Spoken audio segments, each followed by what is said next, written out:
بسم اللہ الرحمن الرحیم۔ تعلیم یافتہ نوجوان۔ ایک نوجوان تھا جو کچھ عرصہ تعلیم حاصل کرنے کے لیے بیرون ملک گیا۔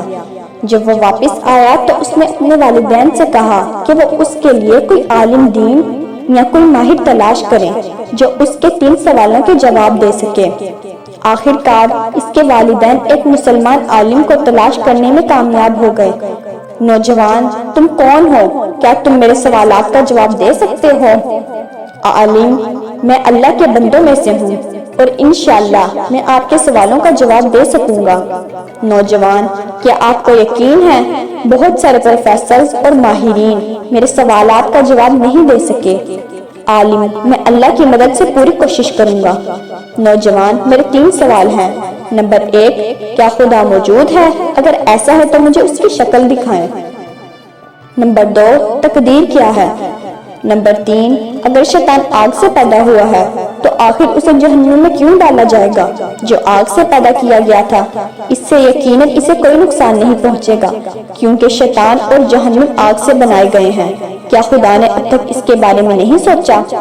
اچانک عالم نے نوجوان کے منہ پر زور سے تھپڑ مارا۔ نوجوان درد محسوس کرتے ہوئے، آپ مجھ سے ناراض کیوں ہوتے ہیں؟ عالم، میں آپ سے ناراض نہیں ہوں، تھپڑ آپ کے 3 سوالوں کا جواب ہے۔ نوجوان، میں واقعی میں نہیں سمجھا۔ عالم، میرے تھپڑ مارنے کے بعد آپ کو کیسا لگتا ہے؟ نوجوان، یقیناً میں نے درد محسوس کیا۔ عالم، تو کیا آپ سمجھتے ہیں کہ درد موجود ہے؟ نوجوان، ہاں۔ عالم، مجھے درد کی شکل دکھاؤ۔ نوجوان، میں نہیں کر سکتا۔ عالم، یہ میرا پہلا جواب ہے۔ ہم سب خدا کے وجود کو اس کی شکل دیکھے بغیر محسوس کرتے ہیں۔ عالم، کل رات تم نے خواب میں دیکھا کہ تمہیں میری طرف سے تھپڑ مارا جائے گا؟ نوجوان، نہیں۔ عالم، کیا تم نے کبھی سوچا تھا کہ آج تمہیں میری طرف سے ایک تھپڑ لگے گا؟ نوجوان، نہیں۔ عالم، یہ تقدیر ہے۔ عالم، میرا جو ہاتھ ہے جس نے تمہیں تھپڑ مارا ہے وہ کس چیز سے پیدا ہوا ہے؟ نوجوان، یہ جلد سے بنا ہے۔ عالم، تمہارے چہرے کا کیا حال ہے؟ یہ کس چیز سے پیدا ہوا ہے؟ نوجوان، جلد۔ عالم، میرے تھپڑ مارنے کے بعد آپ کو کیسا محسوس ہوا؟ نوجوان، درد۔